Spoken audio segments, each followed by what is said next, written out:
অসুস্থতার কারণ দেখিয়ে শুক্রবার ২৪ জুলাই রাষ্ট্রপতি মোহাম্মদ শাহাবুদ্দিন পদত্যাগ করতে পারেন বলে একাধিক গণমাধ্যমে খবর প্রকাশিত হয়েছে। তবে বৃহস্পতিবার রাত পর্যন্ত এ বিষয়ে রাষ্ট্রপতির দপ্তর বা সরকারের পক্ষ থেকে কোনো আনুষ্ঠানিক ঘোষণা দেওয়া হয়নি।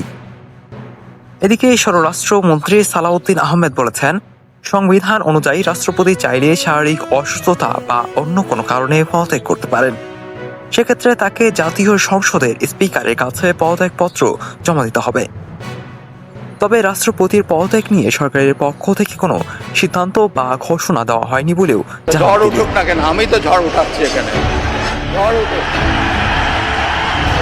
জয় বাংলা, জয় বঙ্গবন্ধু। বিভিন্ন গণমাধ্যমের প্রতিবেদনে বলা হয়েছে, রাষ্ট্রপতি স্বাস্থ্যগত কারণে দায়িত্ব ছাড়ার কথা বিবেচনা করেছেন এবং উন্নত চিকিৎসার জন্য বিদেশে যাওয়ার পরিকল্পনাও রয়েছে। উত্তম শহীদ রাষ্ট্রপতি জিয়াউর রহমানের শ্রমজীবী মানুষের প্রতি মমত্ববোধের কথা। তবে এ তথ্যেরও এখন পর্যন্ত কোনো আনুষ্ঠানিক নিশ্চিতকরণ আসেনি। সংবিধান অনুযায়ী রাষ্ট্রপতির পদ শূন্য হলে স্পিকার ভারপ্রাপ্ত রাষ্ট্রপতির দায়িত্ব পালন করবেন এবং নির্ধারিত সময়ের মধ্যে নতুন রাষ্ট্রপতি নির্বাচনের সাংবিধানিক প্রক্রিয়া সম্পন্ন হবে। আব্দুল আল জাকারিয়া, ডেস্ক নিউজ।